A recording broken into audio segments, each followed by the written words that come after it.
truly one of the coolest things that the American Numismatic Association was called the Tyrant Collection. It's a collection of some of the finest known coins in the United States and around the world, assembled for many years by an anonymous collector. And we're going to talk to basically the curator of the U.S. part, who's been an advisor on the collection, J.D. We're at the ANA in 2021, and this is the Tyrant exhibition of the United States typeset. This goes from half cents through $20 gold pieces, and we're about to look at the most important part of the Tyrant's typeset. This is the King of Siam set. This set was given to the King of Siam in 1836. Edmund Roberts was appointed by President Andrew Jackson to conduct trade treaties with several countries. His first stop was Oman, where he cut a trade treaty with the Oman. Then the second stop was Siam. Today that's Thailand, but back then it was called Siam. So the King of Siam was presented with numerous presents. Among those was an 1834 proof set. It's a fabulous set, and it contains two of the greatest American rarities. It contains an 1804 eagle in proof and an 1804 silver dollar, the king of American coins. Mr. Roberts was accompanied on his trip. He was in a ship called the Peacock, and we have the journal of the Peacock here. And also, there were two war sloops that accompanied him to protect him as he went along his trip. So after he delivered this in 1836, his next stop was Cochin, China. He was supposed to go to Vietnam, but called Cochin, China at this time. But he got sick and died and is buried in Macau, China. His fourth stop was Tokyo, and he was going to meet the Emperor of Japan. Unfortunately, he died in 1836 and is buried in Macau, China. But this set is fabulous. Like I said, it contains the 1804 eagle, an 1834 half eagle, an 1834 quarter eagle, and there was a blank in the box when it was bought. Let's go back a bit. It came back to England. And how did it get back to England from Thailand or Siam? Anna of the King and I fame was teaching the grandchildren of the kings English. And as a present, he gave her the proof set. So she brought it back to England, and her descendants sold it in the early 1960s to Spinks. And then it came back to the United States. It's traded hands multiple times since that time. But this coin that they put in there actually is an Andrew Jackson medal. We're not sure exactly what was in that slot, but most people believe that it was the little medal that has Andrew Jackson on the front. Another coin was missing from the set. The half dime was missing, and so we had to purchase a half dime in proof to add to the set. The next coin is the 1804 silver dollar, which is one of the finest known. Then it has a half dollar, a quarter, a dime, a half cent, and a large cent. So these are the type coins that he uses for his typeset, but it's such a beautiful set that we exhibited it all at once. We're at the highlight case, and here's coin number 3. This coin has a very interesting story. This is a 1794 half cent in perfect condition. This coin was bought at a small Swiss show in Basel, Switzerland in 1977 by Fred Weinberg. This family that had owned it said that it had been in their family since 1794. And when you look at the coin, you certainly can believe that. It's just a pristine coin, no marks, just perfect condition, and lots of mint red on it. This is another coin in the highlight case. This is number 15. This is a really special coin. This is a 1793 chain cent, Sheldon 1. It's called the Ameri version because the word America wouldn't fit, so they abbreviated it AMERI with a period after that. This is one of the earliest diastates, if not the earliest diastate known, and it's the only specimen or master coin of 1793 chain cents from the Sheldon 1. There is one other master coin, it's a different Sheldon number. This coin is just perfectly struck and has immaculate surfaces. And a really interesting story in the 1980s, Gordon Rubel said, do you want to go see the chain cents and the wreath cents? He didn't even say what they were, and I immediately knew what he was talking about. So we drove to Beverly Hills, California, and went to Ted Nafsker's house. Ted Nafsker's nickname was God among the large cent guys because his collection was as good as God's. Maybe a little sacrilegious, but that's what the large cent guys said. So we go into Ted's house, and there on the table is a little velvet pad and 3 coins. And they asked me not to drool because there were 2 proof chain cents and a proof wreath cent. Now, technically they aren't proofs, they're master coins, but today a lot of people call them proofs. They're the equivalent of today's modern proofs. Just an absolutely spectacular coin. This is coin number 18. This is the Liberty Cap. This is the 3rd type of large cent in 1793. We started out with the chain cent, they changed it to the wreath cent, and then Joseph Wright engraved what is called the Liberty Cap cent. And it has a freedom pole. When slaves got their freedom in Roman times, they were given pileus, a cap, to show that they had been freed. So this is an example of the Liberty Cap design from 1793. This is one of the finest known. This is coin number 20. This is one of my favorite coins. It's not a rare coin in average condition, but in this condition, it is the rarity. This is an 1807/6 large cent in 66 red condition. An amazing original red. I showed this to a collector and he says, I didn't know they had that color in 1807. Supposedly this was given to someone in 1807 and it was in the family till they sold it at some point. In fact, a dealer told me here that he bought this coin in a Chicago coin shop, probably in the 1980s, but he doesn't remember exactly when he bought it. But it's traded hands multiple times since that point. This is coin 162. This is one of my favorite coins. This is a 1796 dime in specimen 67. Master coin is really what we should be calling them, but this coin is just a fabulous coin. Some people think it's the first dime struck, and it very well could be. A great story about this coin is Jimmy Hayes, a collector, before he was elected to Congress in 1985, had a first year of issue typeset.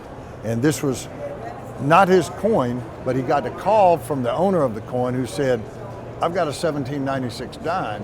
And Jimmy said, well, I've already got one. He said, you don't have one this nice. And he sent it to him, and Jimmy agreed, of course, and bought the coin. But this is a fabulous coin. It was in the Pogue collection, and then in Simpson collection, and now is in the Tyrant collection. This is coin 263. This is a 1795 flowing hair $half in MS65 plus. It has been in several different collections, the Pogue and the Simpson collection. You'll hear these names, Pogue, Simpson, Elisberg.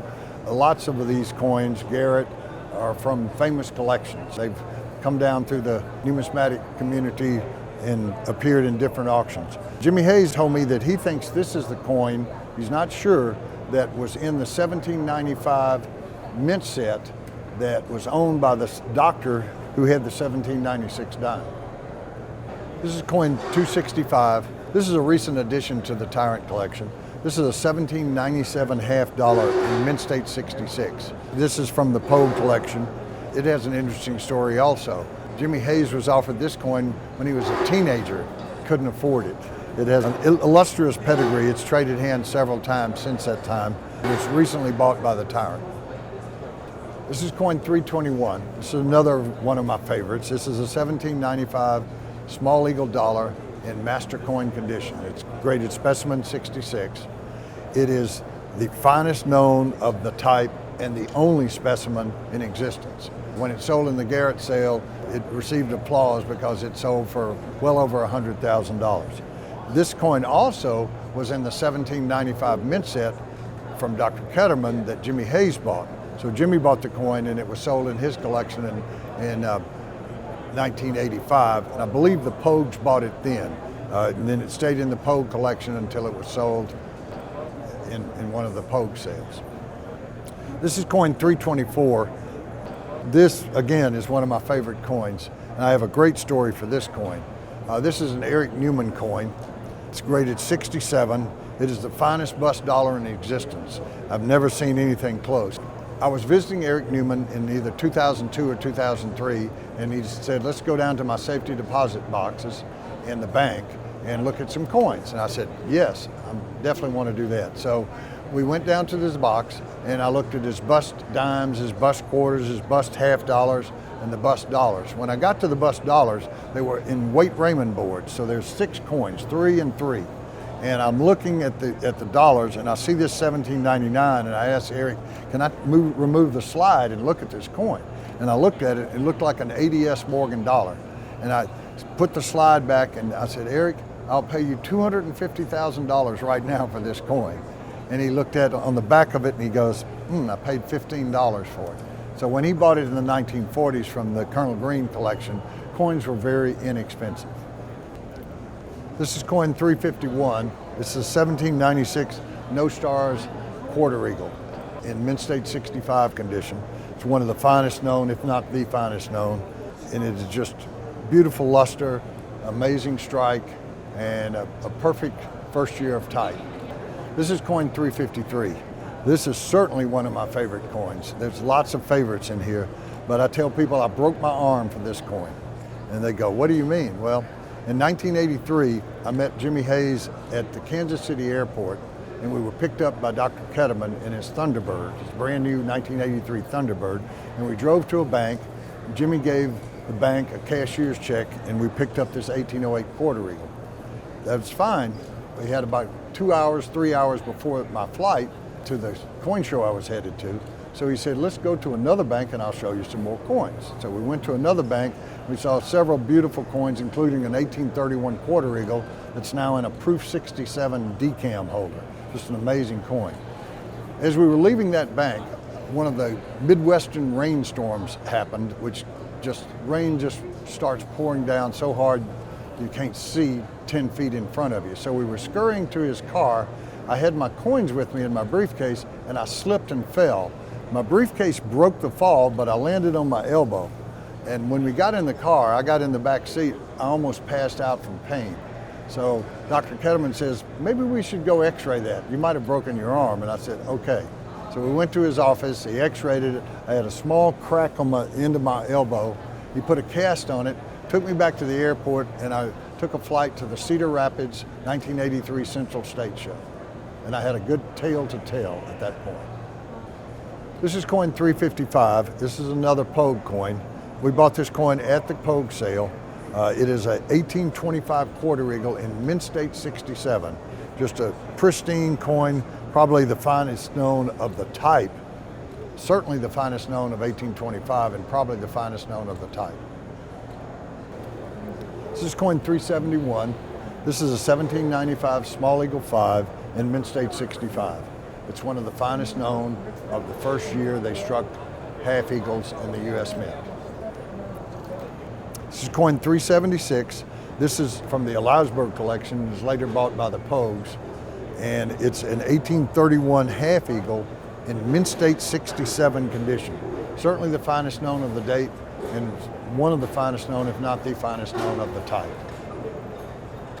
This is coin 389. This is a really special coin.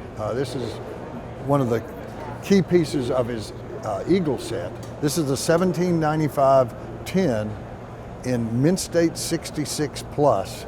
That's from the Garrett collection. The Pogues actually bought it in the Garrett sale, and it's only had 3 owners. It was sold in the Garrett sale, and then the Pogue family bought it, and then now it's in the Tyrant collection. And it's one of the most beautiful early gold coins in existence. Original color, blazing luster, and the strike is superb. Here's another Eliasberg coin. This is coin number 392. This is an 1839 eagle in proof condition, proof 67. Certainly the finest known. There are only 3 in existence, and one of them is impounded in the Smithsonian in the National Numismatic Collection. But this coin has a just incredible look to it because of the cameo devices versus the heavily, deeply mirrored fields. This is a really interesting coin. This is coin 412. This is an ultra high relief. When they first started making these, they tried to strike them and realized that it was going to take multiple blows, sometimes 7, 8, or even 9 blows from the press to bring up the design. Teddy Roosevelt decided that our coinage needed to be improved, so he enlisted Augustus Saint-gaudens, the premier sculptor of the time, to redesign our coins. So this is one of the designs he made, which some people consider the most beautiful design ever made for a United States coin. It has Miss Liberty standing on the front with a torch and a laurel leaf in her left hand, and the reverse has an eagle flying upward. This particular example, a lot of people wondered why it has ASG on the edge, but the ASG stands for Augustus Saint-gaudens. This was his personal specimen. Unfortunately, he died in August of 1907, so he never saw this coin. It's a sad thing because he had designed probably the most beautiful United States coin of all time and never got to see the product. It's coin 413. This is a proof high relief, and there's debate about the proof status of high reliefs. Some people say that they're all proofs. They were struck 2 to 3 times. Other people say, well, there are some special ones. This coin certainly is special. It has different kind of surfaces than you see on ordinary high reliefs. It has swirling die polish and sort of a proof-like feel to it that you don't see on ordinary high reliefs. And this one's in proof 69 condition, certainly the finest known of these coins. Now we'll start the regular issue coins. The first coin is a 1793 half cent in mint state 65, and it's part of the Missouri Cabinet Collection. It's a fabulous coin, beautiful luster, well struck, and an excellent example of the first half cent that was struck. The third type of half cent is the drape bust type. Then it was followed by the classic head type. And then here's coin number 10. This is part of the King of Siam set. Then the last type of half cent was the braided hair, and these ended in 1857. So here's coin 15, a specimen 65 chain cent. That's in the highlight case. The next coin is a regular issue 1793 chain cent in superb condition. It's MS 63, and it's followed by a wreath cent in amazing condition, MS 66 red brown.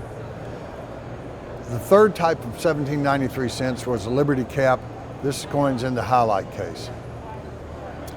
Then they went to the drape bust large cent, and this coin, the 7/6, is also, coin number 20 is in the highlight case. After that, the classic head was issued only for a few years, 1808 to 1814, the examples of that. Then the matron head was issued from 1816 to 1839. Then in 1839, they started making the braided hair large cents, and they continued to 1857, and when the large cent was discontinued. This is an amazing 1852 in full red condition, MS 66, number 39 in the collection. Once they quit making the large cents, they switched to the Flying Eagle cent, and they made those really from just 57, 58. People collect the 56s, but they weren't issued for circulation. After that, the very familiar Indian head cent came into existence. The first year, it had a different reverse, so 1859 is a one-year type coin. In 1860, they changed the reverse to a different wreath style and put a shield at the top. These are all typed the copper nickel cent. This one's especially nice. This is an 1862 in proof 66 decam, which means the contrast between the devices and the fields is as tense as they come. Then the regular Indian cents were started striking those in 1864, and they continued to 1909. This is one especially great Indian cent. This is a proof 67 plus red deep cameo. This is the first proof Indian cent, common date, to sell for over $100,000. We come to the Lincoln cents, and this is one of the most familiar coins to everyone because they still make them today. Up until 1958, they had the wheat reverse. And it's interesting, during World War II, they had to strike them out of steel with a zinc coating because they needed the copper for ammunition. The reverse was changed in 1959 to the Lincoln Memorial and is continued to this day. The second type of coin is the 2-cent piece. They were only struck from 1864 to 1873. It's a very unusual denomination, and we have excellent examples of those.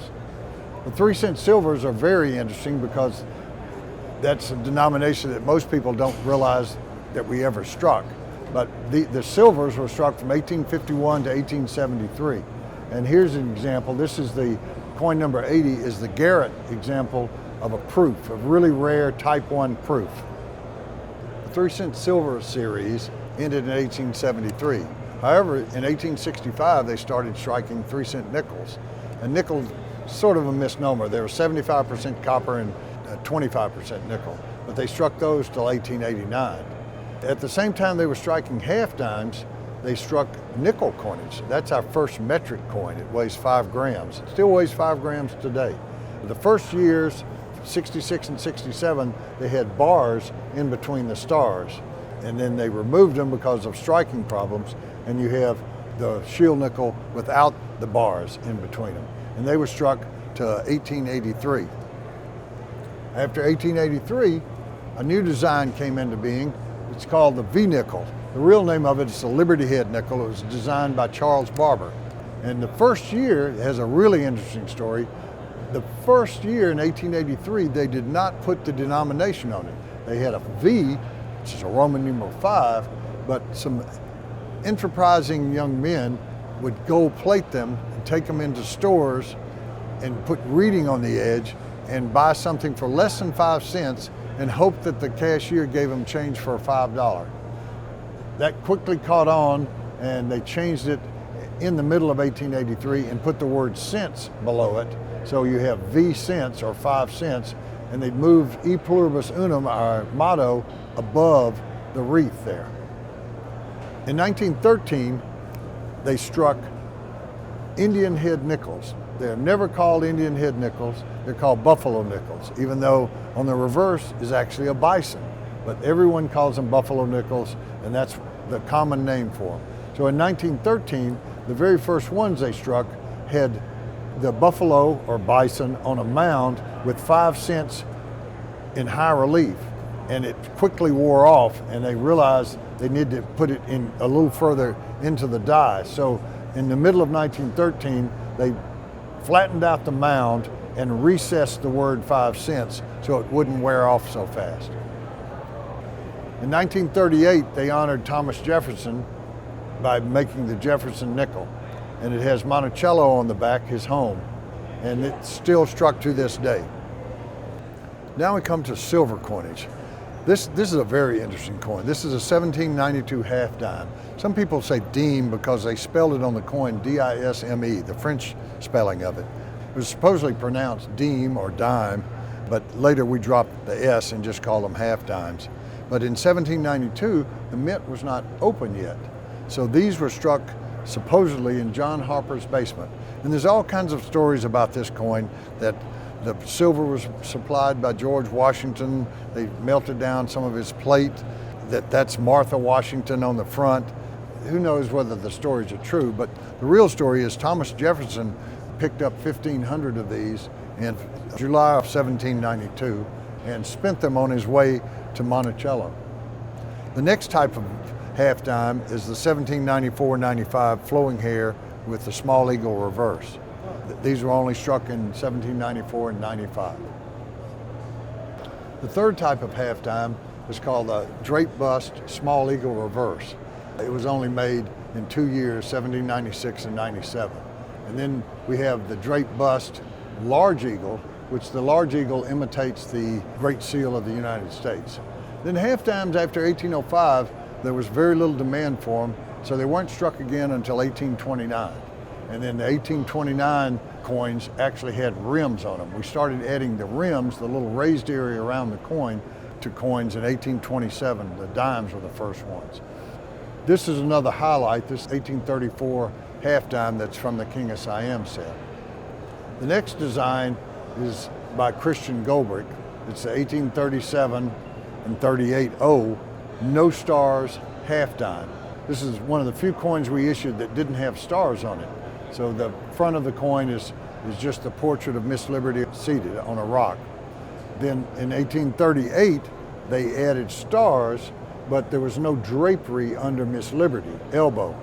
And starting in 1840, they added the drapery under Miss Liberty's elbow, and this type was issued from 1840 through 1859.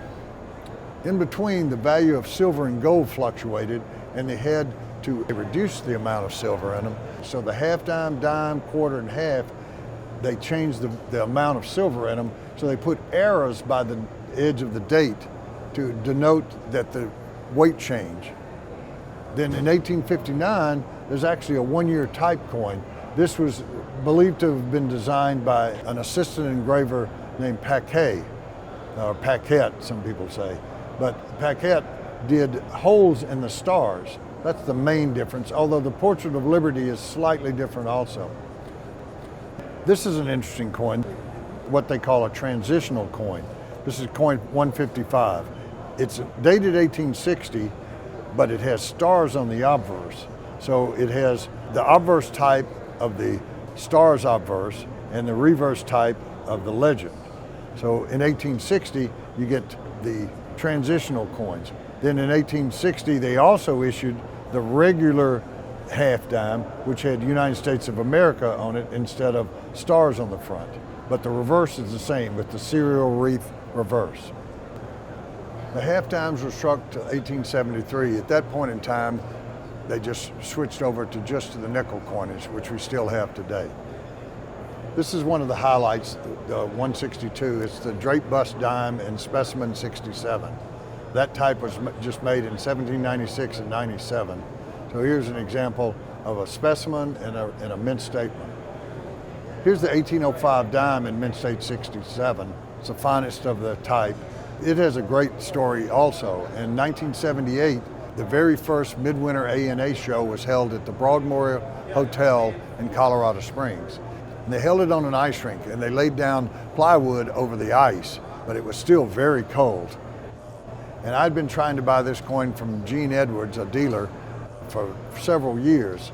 And he came up to me at that show and said, "I'll sell you the 1805 dime." And I went, "Okay."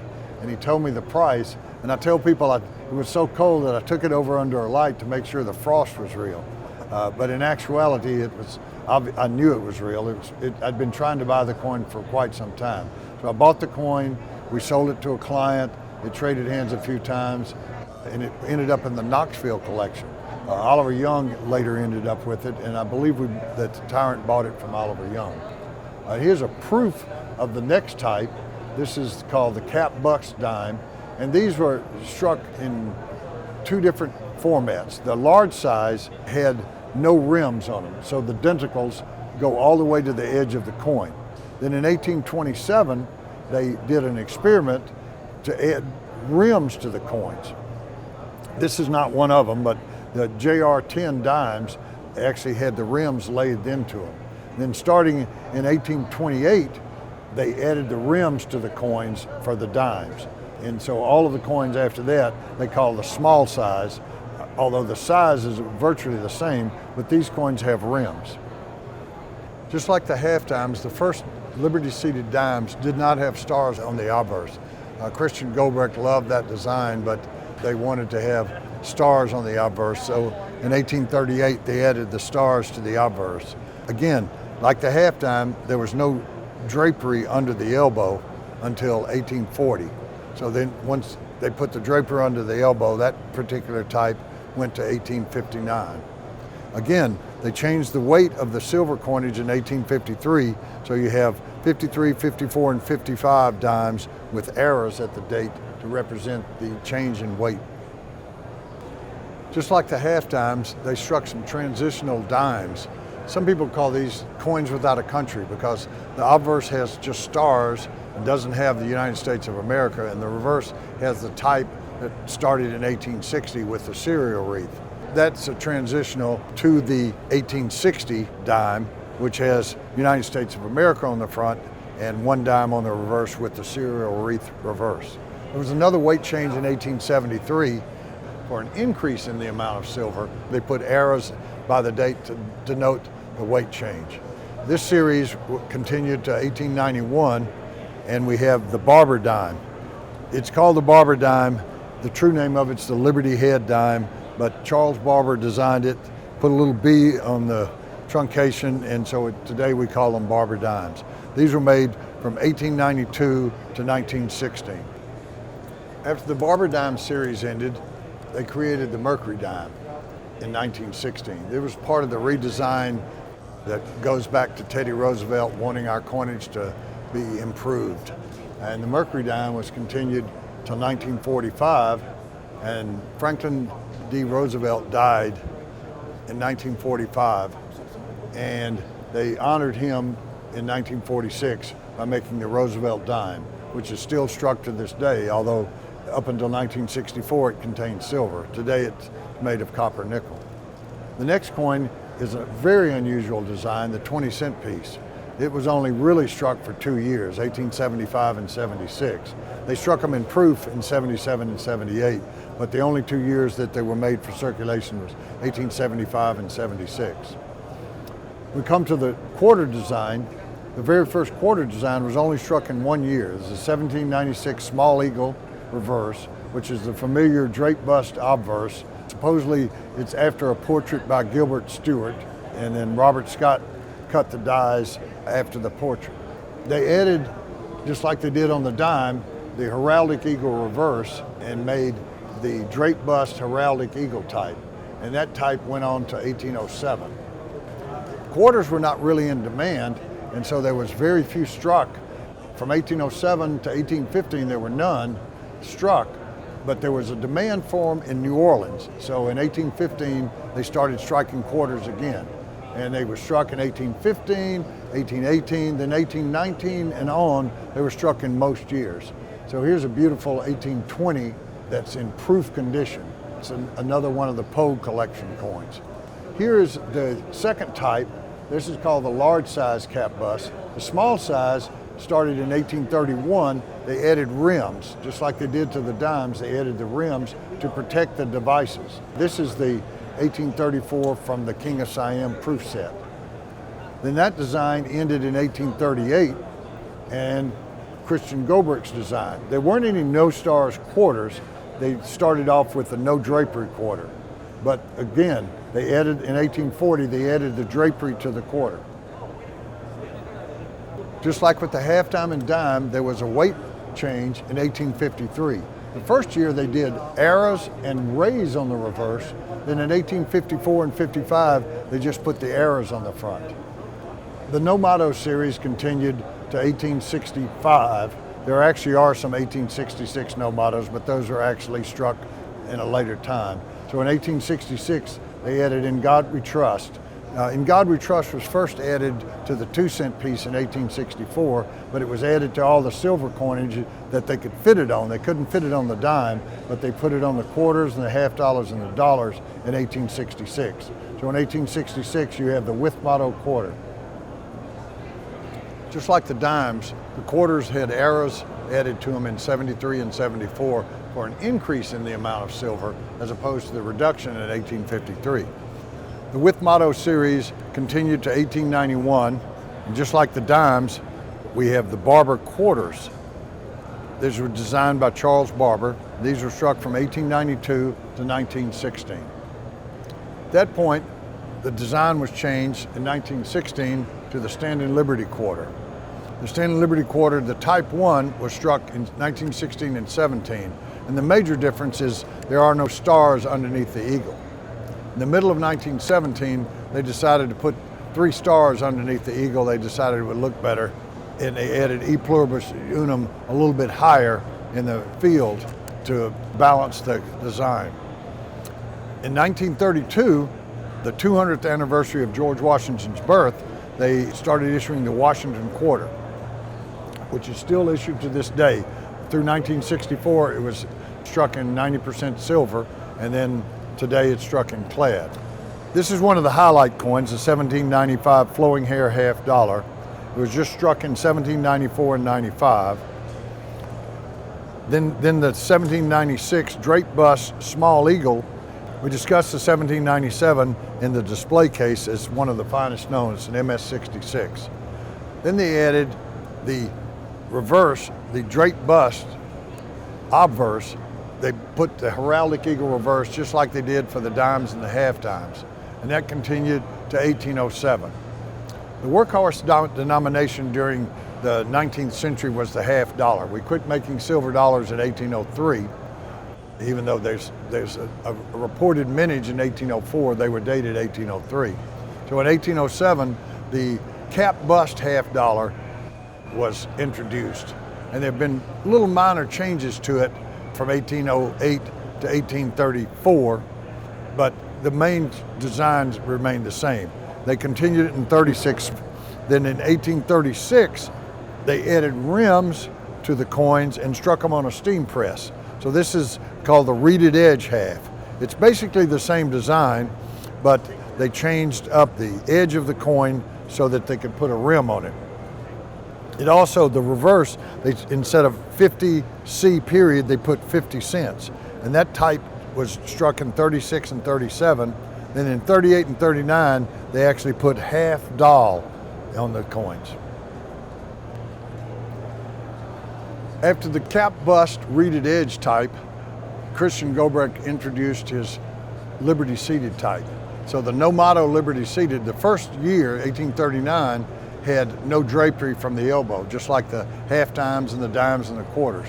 In 1839, they added the drapery to a few coins. Then from 1840 to 1852, they had the drapery. And then in 1853, just like the quarters, they added arrows and rays on the reverse to represent the weight change.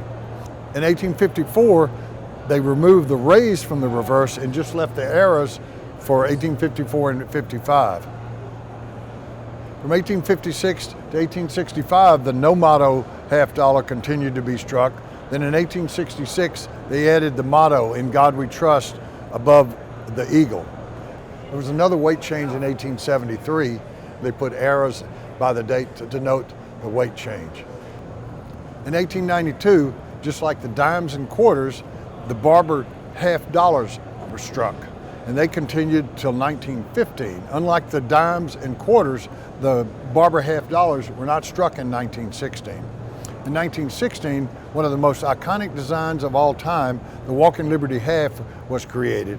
With Miss Liberty, it's very reminiscent of the $20 gold piece, the Saint-gaudens design, but a little bit different. She's walking, but this time she has a flag over her right shoulder, and her left arm is a bundle of laurel wreaths. And on the reverse is a standing eagle with his wings outstretched. That series continued to 1947, when Benjamin Franklin was honored with a half dollar. In 1948 through 1963, the Franklin half dollar was struck. Then when John Kennedy was killed in 1963, immediately legislation was passed to honor him. So in 1964, we have the Kennedy half dollar. Now, we come to silver dollars. In 1794, they struck a few silver dollars, and then 95, they struck quite a few. That's a flowing hair type. And in the middle of 1795, they changed the design a little bit.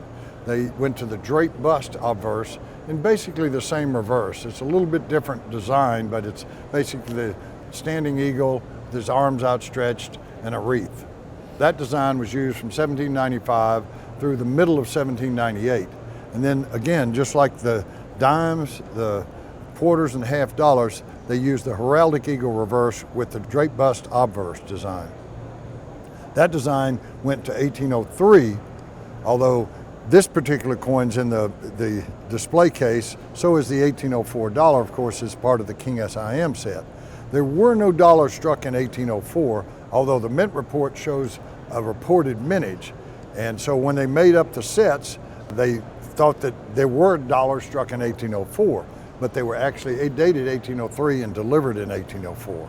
So there were no silver dollars struck really from 1803 till 1836, when Christian Goebrecht put his first design of the dollar, which was Miss Liberty on a rock with a shield and no stars on the obverse.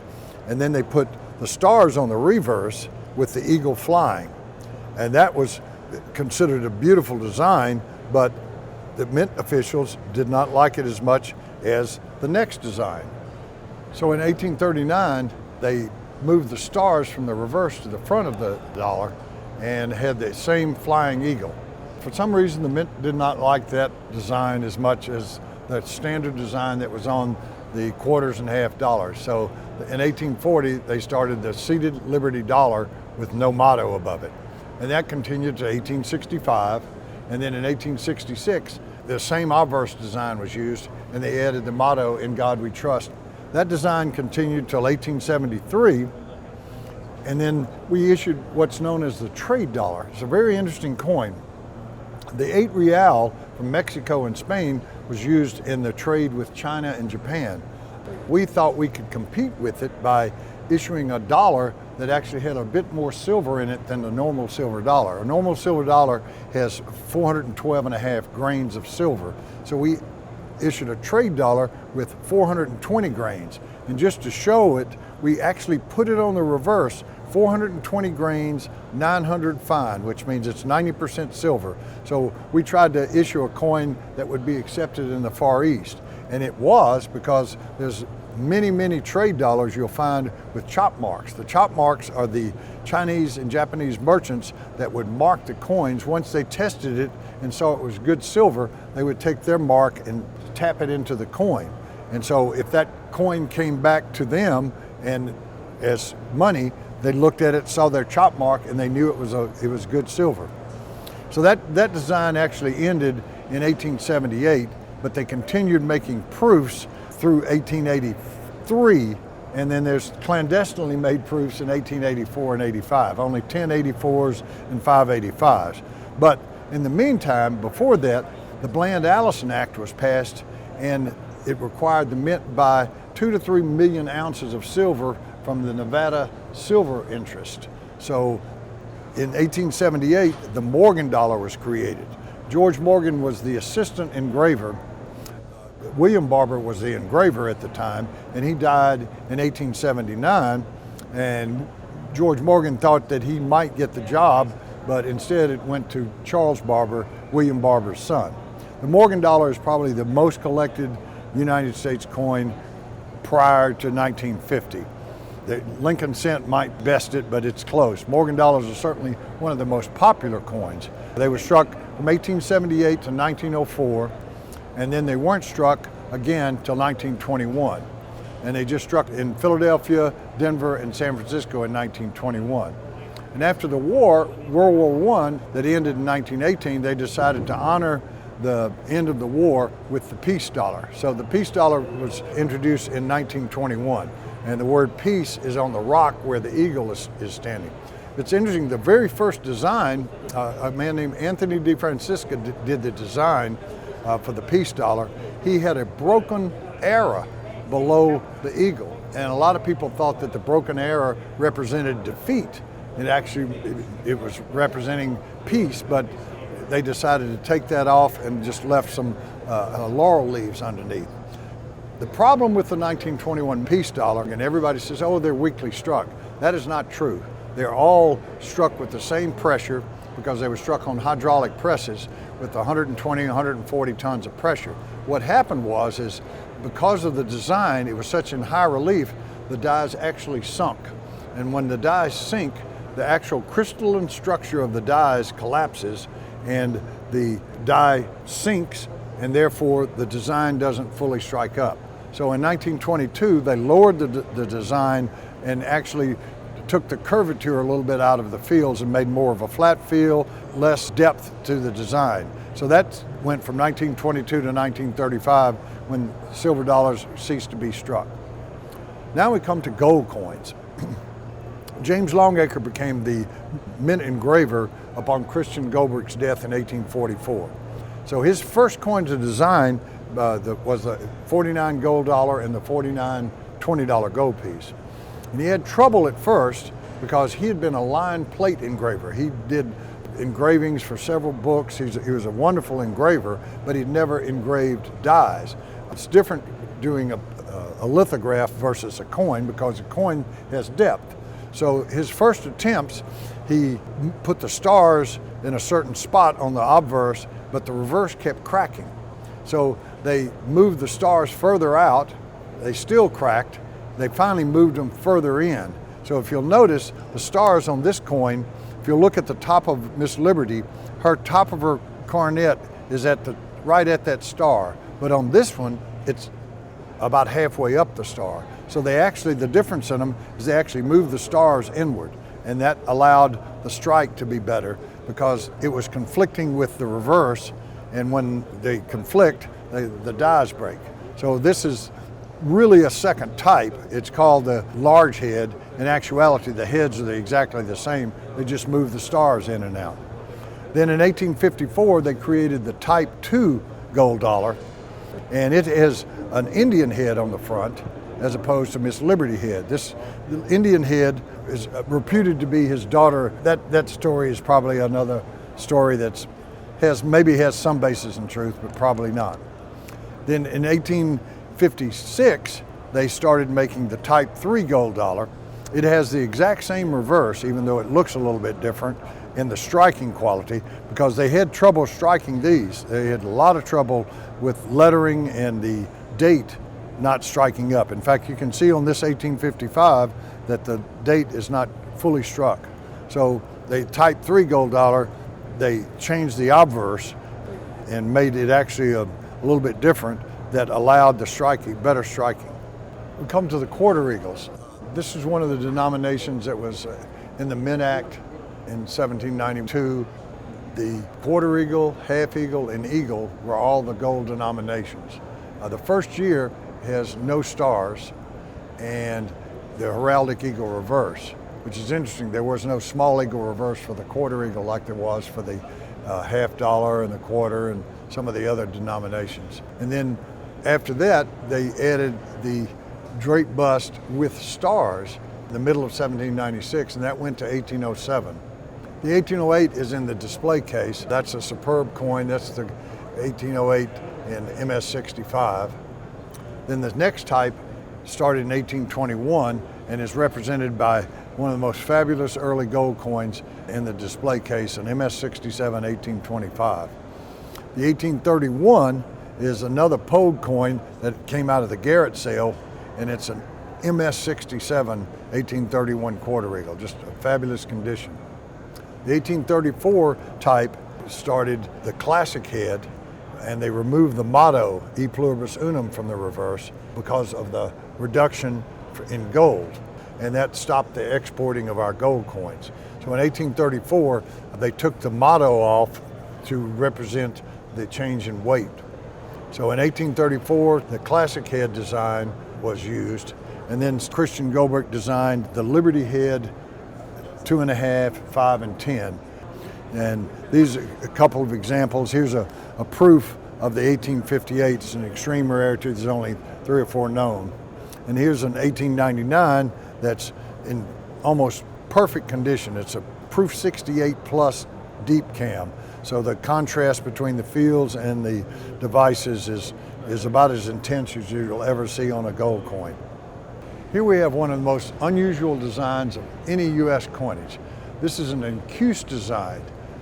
Bella Lyon Pratt did the design and was executed by the Mint personnel, but the devices are Incuse. So Miss Liberty, which is here represented by an Indian, and the eagle are actually Incuse into the coin. The lettering is Incuse, whereas most of the time the lettering is raised. So that series went from 1908 to 1929. The proofs are unusual. They couldn't polish the dies to make the brilliant proofs like we've been seeing, so they made matte proofs, and they took specially prepared dies, and after they struck the coins, they held them under a sandblasting machine and actually used sand to blast them. And so it gives a pebble look to it, and when you look at them, they sort of sheen. They have a glow to them where the facets of where the sand is hit reflects the light. The next denomination is a very unusual denomination, $3. The story goes that stamps went to 3 cents a piece, so they made this so that you could buy 100 stamps. But that seems silly because most people wouldn't buy 100 stamps in 1854. It's actually two different types. The first type has the letters dollars, the word dollar in small letters. The second type, they increase the size of the letters in dollars. And that series went from 1854 to 1889. The next coins are $4 gold pieces, another very unusual design. And a man named Caston suggested this as an international coin. We tried to make a coin that was similar in size to the British sovereign and some of the other world gold coins. These were never really released to the public, but there are quite a few of the 1879, somewhere between 400 and 600 of them were struck. They were never actually used in circulation, so most of them are high condition.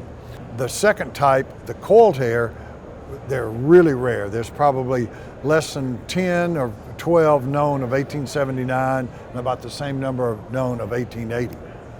Then we come to 1795 fives, the very first year. This is in the display case.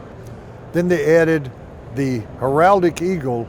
It's hard to say exactly when they started doing that, probably 1797, but you have some 1795 dated coins with heraldic eagle reverses. They wouldn't throw away a die just because the date was different. So the 1795 heraldic eagle reverses were either struck in 1797 or 1798, even though they have 1795 as their date. Then this type went to 1807. In the middle of 1807, just like the half dollars, they redesigned the obverse to the Liberty cap design. And this design went from 1807 to 1812, and then it was modified a little bit with the cap being a little larger and the head being a little larger and less of the bust. So you just really have the head. The reverse stayed basically the same, a little bit different in design. And that type went from 1813 to 1829. And then we added rims in 1829 in the middle of the year to the half eagles, just like we've done with the half dimes and the quarter eagles. So the 1829 to 1834 with motto coinage, they call them fathead fives. Because we had a rim on a coin, we could actually make the depth of the coin deeper. So when they struck the coins, Miss Liberty was actually a little higher raised off the field. Then in 1834, they took the motto off to represent the change in weight and fineness. So that design was 1834 through 1838. Then in 1839, the Christian Goldbrick Liberty head design was used. And really it's just a one-year type because the head actually changes a bit. It's modified. Some people consider it the same type. I consider it almost a separate type. It's certainly a major variety. But in 1840, they used this type of head. And the no motto series, just like the half dollars and the quarters, went to 1865.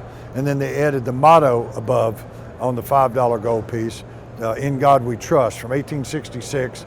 And that actually went to 1908, even though in 1908 they also did, just like the 2.5s or quarter eagles, the Bella Pratt Incuse design for the half eagles. And it's still one of my favorite designs. This particular coin has a great story.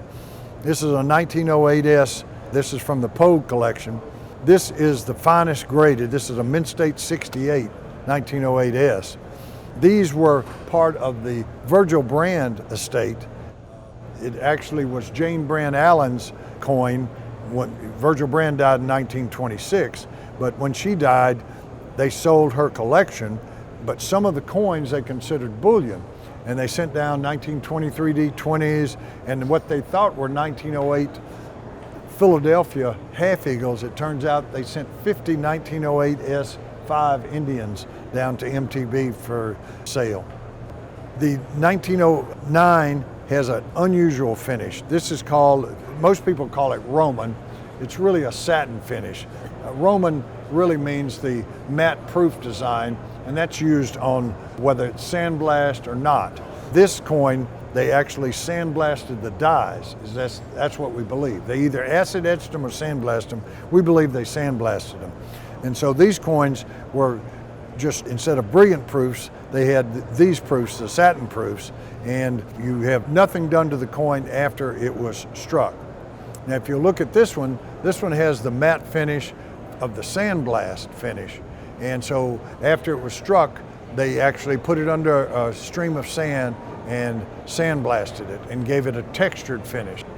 Now here's one of the most favorite coins in the entire series, and including in its Eagle set too. This is the 1795 10 in Mint State 66 Plus that was bought by the Pogues in the Garrett collection. That type was only struck in 1795, 96, and 97 with the small eagle on the reverse. Then they added, just like on the quarter eagles and the half eagles, the heraldic eagle reverse. And that type went from 1797 till 1804 when they ended it. Now here we're representing the 1804 with the proof from the King of Siam set. Then Christian Goldbrick designed the 10s, completely different than the $2.50 and $5 Liberty heads. The first 1838 and 39 had hair that swooped over the ear. That was only used for those 2 years. This is the 39 in proof. Then they changed the hair to the normal Liberty head style that's used on the quarter eagles and the half eagles. The no motto type went to 1865. Then just like half eagles, they added the motto, "In God We Trust," up above the eagle. That series went to 1907.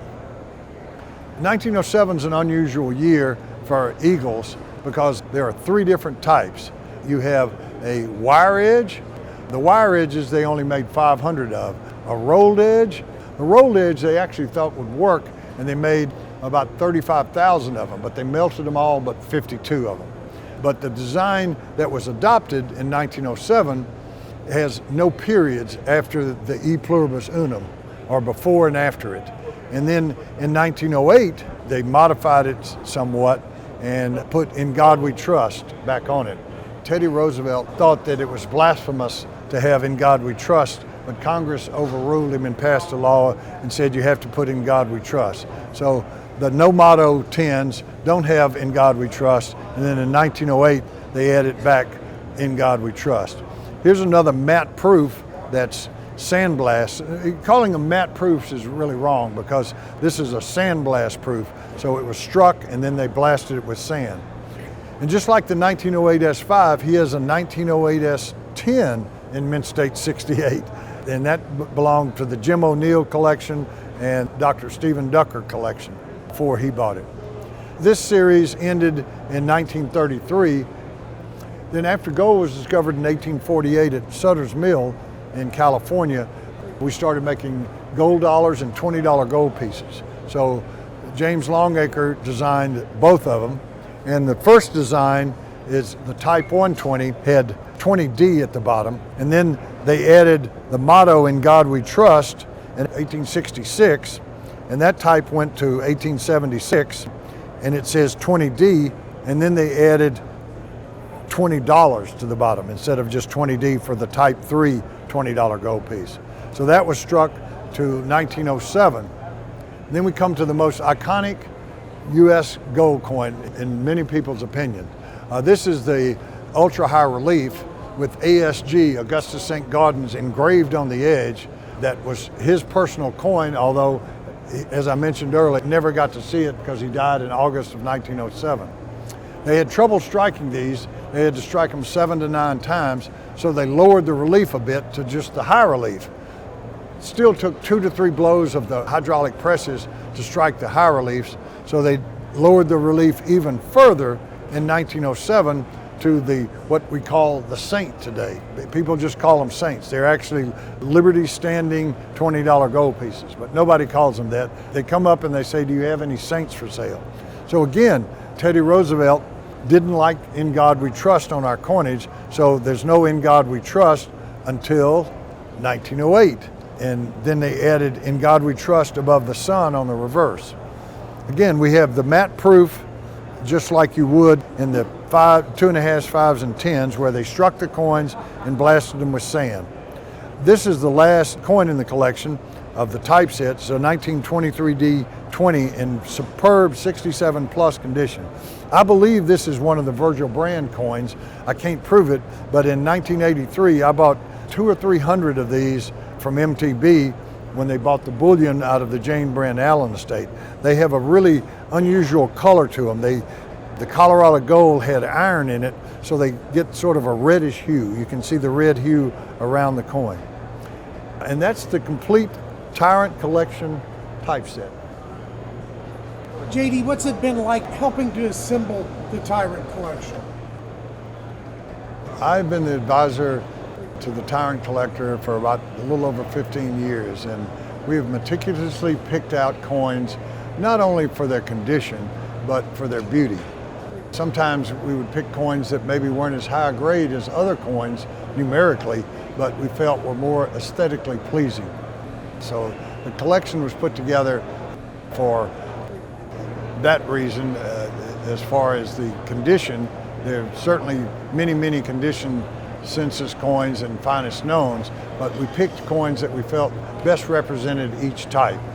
And that's why that there is a brilliant coin and a tone coin for most of the series, because we felt like you could view the design better with the brilliant coin, but sometimes the most beautiful coins were the coins with beautiful toning. I've had many highlights in my lifetime in numismatics, but this is the highlight of my life. Being able to help assemble the greatest typeset of all time was a pleasure, and I thank the Tyrant Collector for allowing me to do that, and I hope everyone enjoys this as much as we have putting it together. Well, there's a few things in my numismatic career that I'm going to look back on with awe and with joy. One of them was making a video about the Tyrant Collection.